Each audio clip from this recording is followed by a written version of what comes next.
And thank you also, Thomas, for your very kind invitation to talk about the EU Renovation Loan to this esteemed forum. So, as you said, I will talk for probably 20 to 30 minutes and hopefully leave a lot of time for questions. And because this concept is a new one, I'm sure you'll have many questions. And I think the concept is certainly replicable. I've designed it thinking about the EU, but it's one that works indeed in any geography. And I'm sort of co-developing similar renovation loan ideas in the UK and also for other geographies. So the first, if my slides work, there we go. The first thing that you perhaps ought to know for those of you who I've not met, so my name is Peter Sweetman. I run a small firm called Climate Strategy and Partners. I've had a 30-year track record of working in finance, initially with JP Morgan, then through private equity with Climate Change Capital, and more recently in an advisory context through Climate Strategy, looking a lot at energy efficiency investments. I'm the rapporteur of the Energy Efficiency Financial Institutions Group, which is a co-promoted group between the European Commission and the United Nations Environment Programme. I've written around 22 white papers that are all available sort of online. And I also provide direct strategy advice to companies, some of which are listed sort of on these logos here. And we also have had a subsidiary that's been making direct investments in cities, sort of energy saving contracts for cities. So varied experience. And of course, for 5 years, I was the technical lead for the G20's Energy Efficiency Finance Task Group. So definitely sort of understood some of the international connotations of the energy efficiency finance topic. So for today, what we'll discuss is just a few things. The first is setting the scene for buildings renovation, energy efficiency in buildings in Europe. Looking at what is the EU Renovation Loan, and then thinking a bit about the policy and regulatory framework, the non-financial policy and regulatory framework that's also necessary to make the EU Renovation Loan work.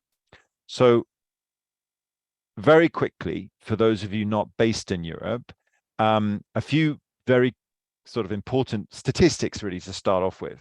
Europe has 131 million buildings, and most of them are inefficient.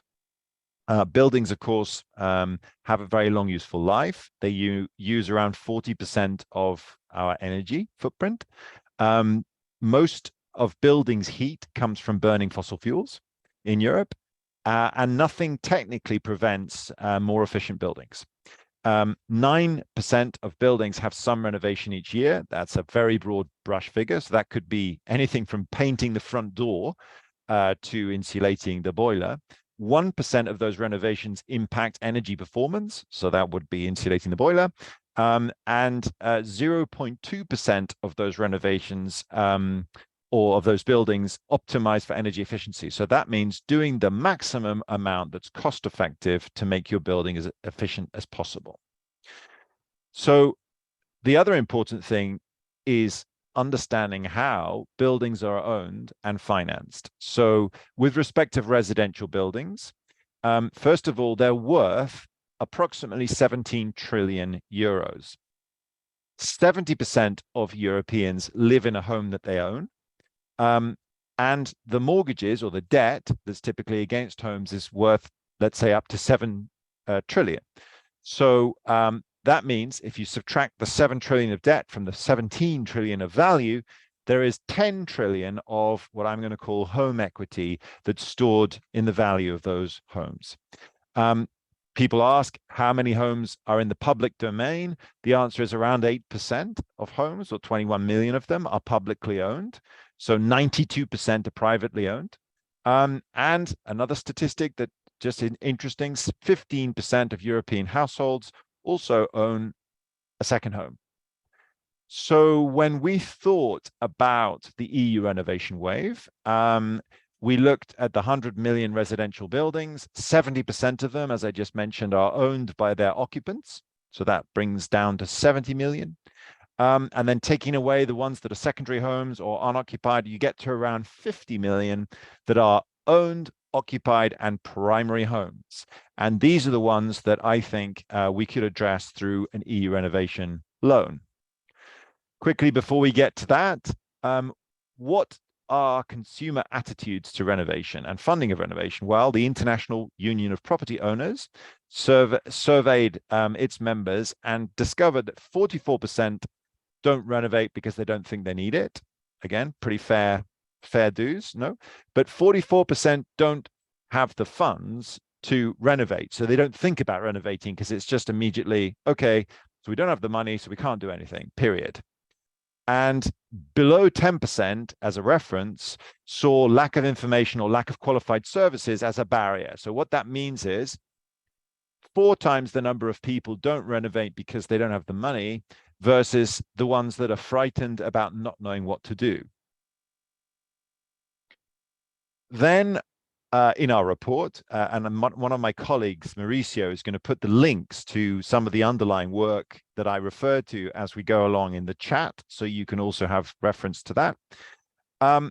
It is important, I think, to think about the full economics of a deep renovation. A deep renovation in this context, I'm just assuming, saves more than half the energy cost. So again, that's a big assumption, which I don't really want to develop.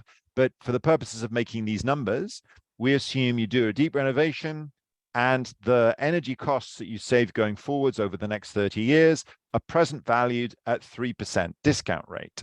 That gives you the yellow bar. And the 4 yellow bars are based on calculations around the south of Europe, the west and northwest of Europe, the southeast of Europe, and the northeast and central Europe.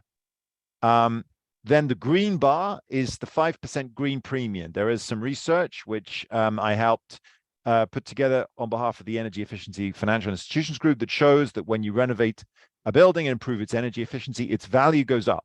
By how much? Well, it depends on how much you do, but the average from the JRC and from that work suggested 5%. So here we've added, in terms of value, you obviously invest in your home, you get energy savings that has a present value of future cash flows, and that has a 5% green premium impact. What this shows is that the dark blue backgrounds is the cost of a deep renovation or a medium renovation in euros per meter squared taken from a JRC report, which covers all of Europe across the different regions, and comparing that against the economic savings. So what this slide says to me is that across most of Europe, a deep renovation is cost effective and makes sense if you can cut bills in half, if you get a green uptick in value of 5%, and this doesn't include any of the multiple benefits. This doesn't include any CO2 benefits or any other things. It's just pure energy cost savings assessment. The point, I think, that brings me to the design of the EU renovation loan is if you change the discount rate from 3% to 15% and you discount the future energy savings at 15%, then in the regions I've mentioned, the same renovation doesn't seem to make sense because the bars, green and yellow, are not higher than the blue background, which means that sometimes people look at deep renovation and say, well, I don't know if this is going to make economic sense to me. And if they're using mentally or really a discount rate of 15%, they're right. So what does that mean we need? So I think that means we need a financing alternative available to homeowners that allows them to see the savings immediately, allows them to make those mental calculations very easily, and it locks in a guaranteed low long-term funding cost for those deep renovations. So many years ago, I was thinking about this phenomenon, and I came up with the EU Renovation Loan, which I thought could be an EU-backed, but so publicly backed, but privately contracted, collateralized loan. That means it's collateralized against the building, that provides all homeowners fair and equal access to long-term financing for the deep renovation of their home. This funding, the ERL, would provide a zero coupon financing. That just means you pay the interest in the end with the principal as opposed to on the recurrent basis, with a repayment of principal and accrued interest at EU borrowing costs. So at the moment, for this, I looked it up yesterday, the EU borrows money at, I think, 2.3% for 30 years. So at 2.3%. Upon the earlier of transfer, sale, or its 30-year maturity. So that just means if the property is sold, you have to pay back the money.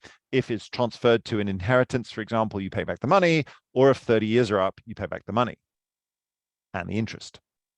So this proposal has certain other features to it, which I think are important. So it aligns with the EU taxonomy, significant contribution criteria. So it means it's green from the purposes of financial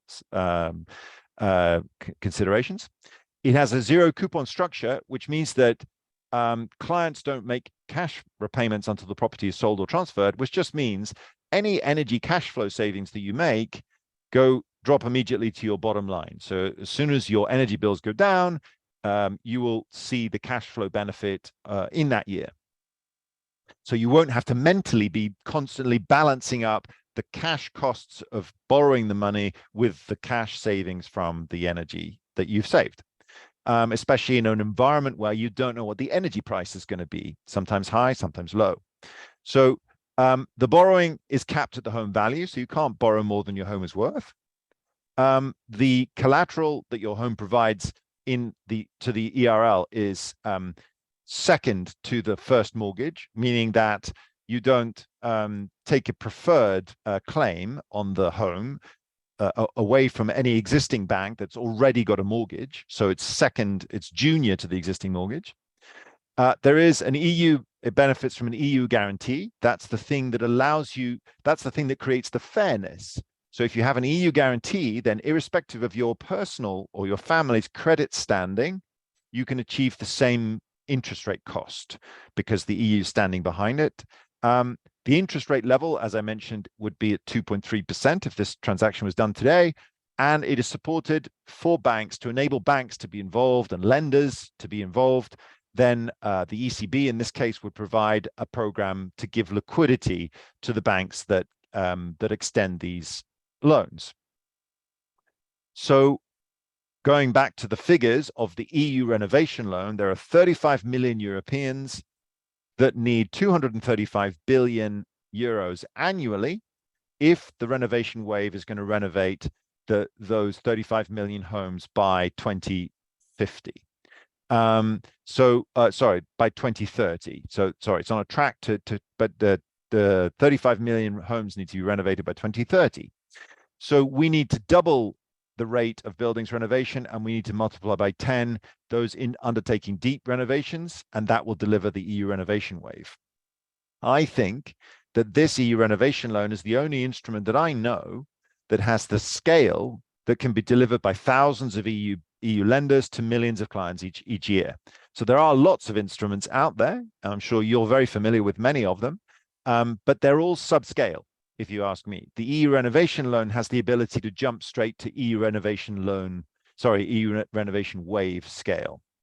So that's one of its advantages, I think.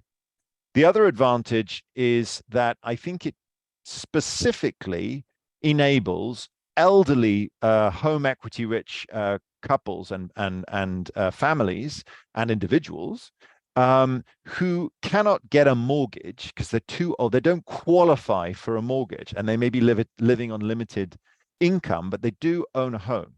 So those people are currently, I think, underserved by energy-related instruments and by the financial system.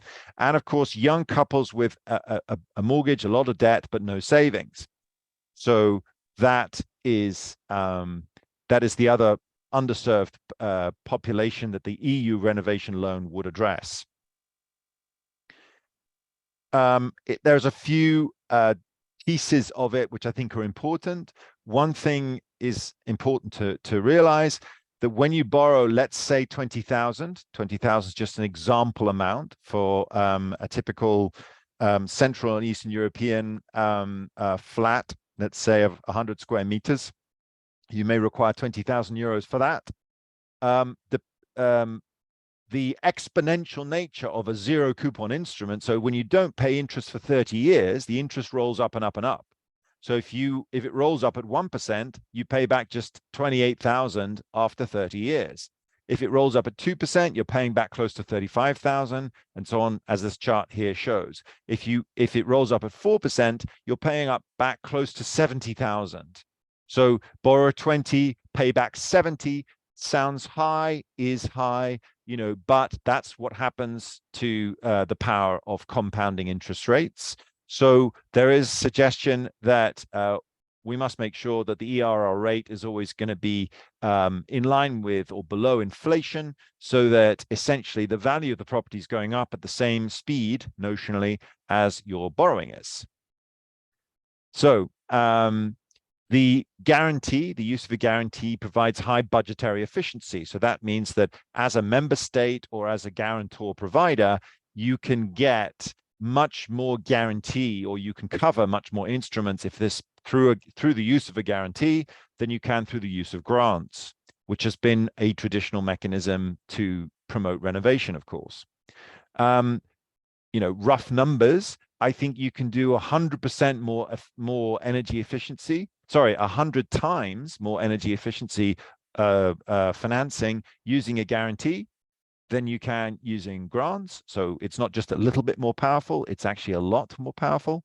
And I think that with a financial instrument like an EU Renovation Loan, you have the power of the existing financial structures of mortgage lenders and retail and other retail lenders, which means you get access through 138,000 bank branches. You get all the power of the technology that's used by those sophisticated organizations to reach out to their clients, their millions of clients, rather than the limited power of local authorities and government activities.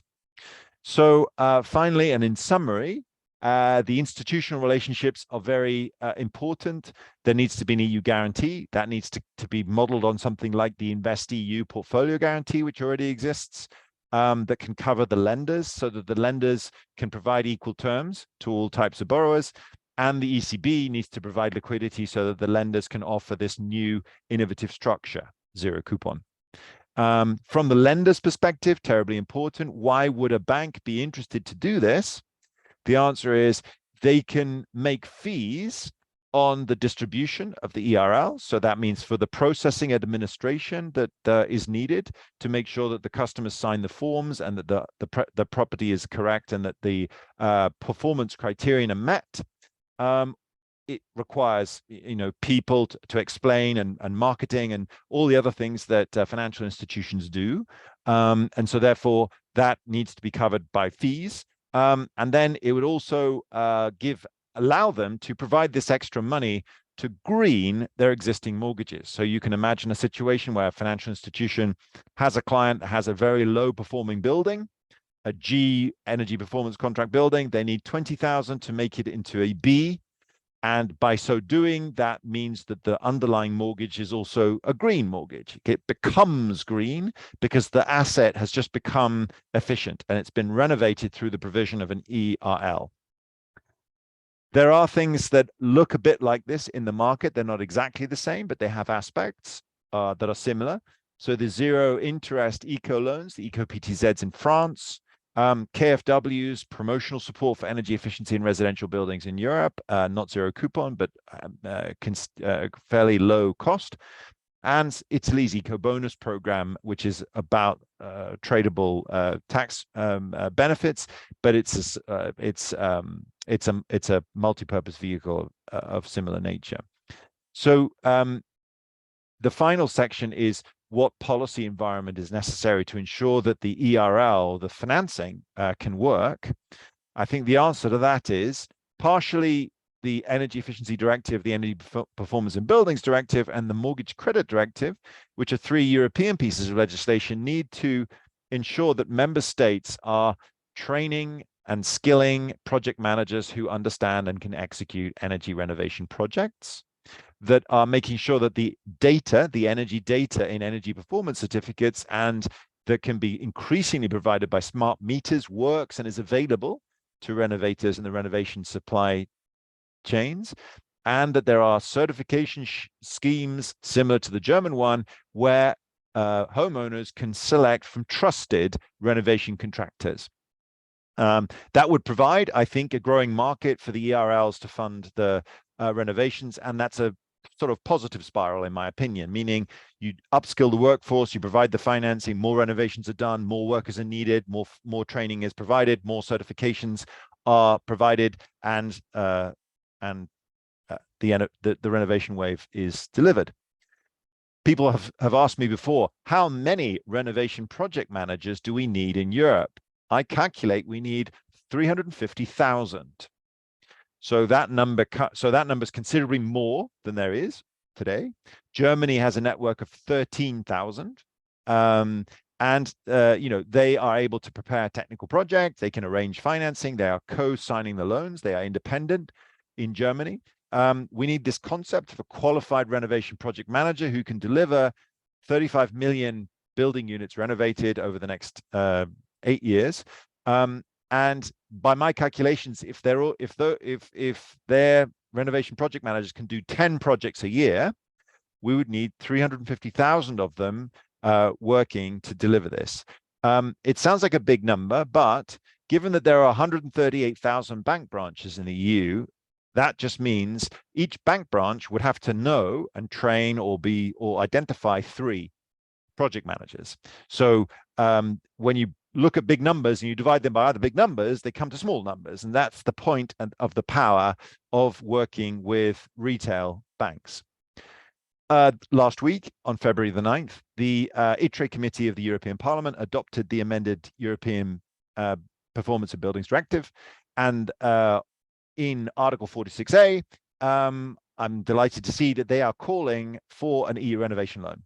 So it says at the union level, a special renovation instrument, the EU Renovation Loan, should be established to provide owners with access to union long-term borrowing costs for deep renovation. So the good news is that the European Parliament, I think, is pushing for an instrument which sounds a lot like this one. I also think that mortgage portfolio standards, that's a whole nother area of this debate, but it's a very important way to ensure that mortgage providers understand which of their customers have low energy performing homes and how to address that.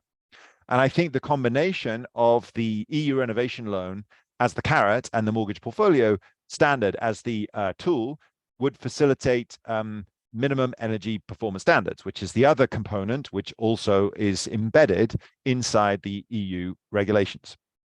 So this is just a video of the chairman, Christian Silviu Bușoi of the ITRE committee just passing the vote last week. And there's the definition of mortgage portfolio standards for you to reference. And the fact that all of these elements that I've just mentioned and the key role really that the financial sector, I think, has in providing renovation finance and supporting the upgrading of the renovation supply chain, as I've mentioned, was also captured within the text of Parliament.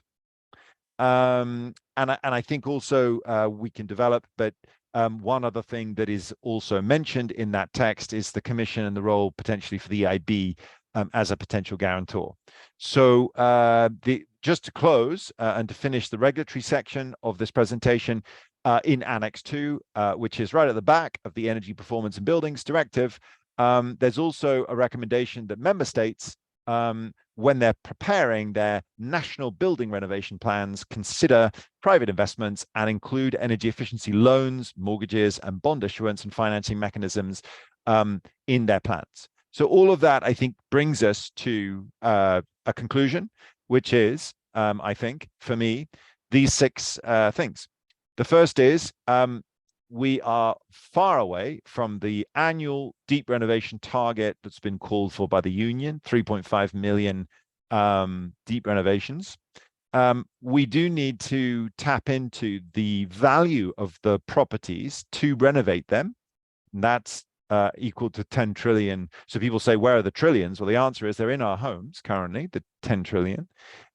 We do need standardized financial products that are offered by thousands, if not hundreds of thousands of approved lenders. So thousands of lenders or 100,000 branches, call it that. We can use existing things like zero coupon debt, like guarantees and like TLTRO, technical things. They already exist. So again, the EU Renovation Loan joins up existing components in a new instrument. So it is a new instrument, but it's using old things that have been tried and tested previously. It aligns the interests of lenders with the EU institutions and with their customers, I think, quite nicely.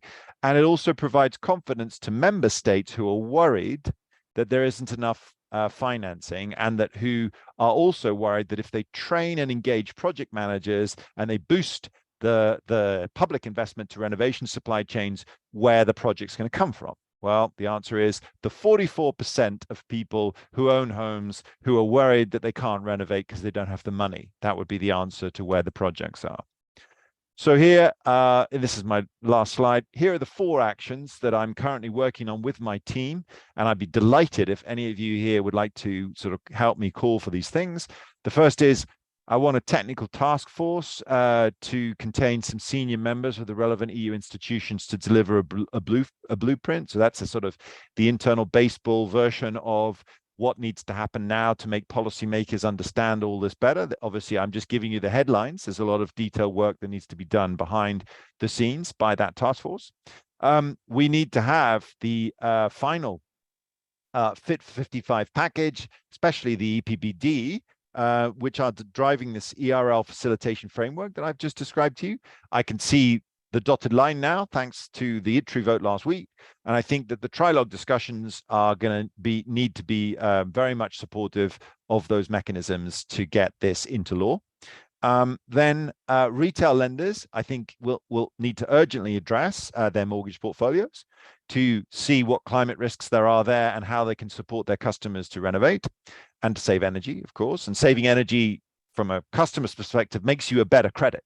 So let's be clear here. This isn't an altruistic sort of request on banks. This is really for them to improve the credits of their own portfolios, which I would argue is fiduciarily one of their direct responsibilities, and for us to ensure that EU prudential and financial frameworks don't somehow kind of like get in the way of people doing renovations to their homes. There was some press, very nice articles, which my colleague just posted for you to look at in the chat. This tells you a bit more about the reactions by the Financial Times and by Global Banking Regulation Review and Euractiv on some of those things just recently. So I'll show you that because it just all came out in the last few days, very timely today. And you can hover your phone over that QR code right in the middle of this slide picture. So shine your phone at the screen now, and that'll take you to the report. And these contact details are mine and the Twitter handle theirs. If you want to have constant updated daily progress, please feel free to follow us at ClimateST. And with that, I think I will turn the floor over to Sam. Thank you, Peter, for a great presentation.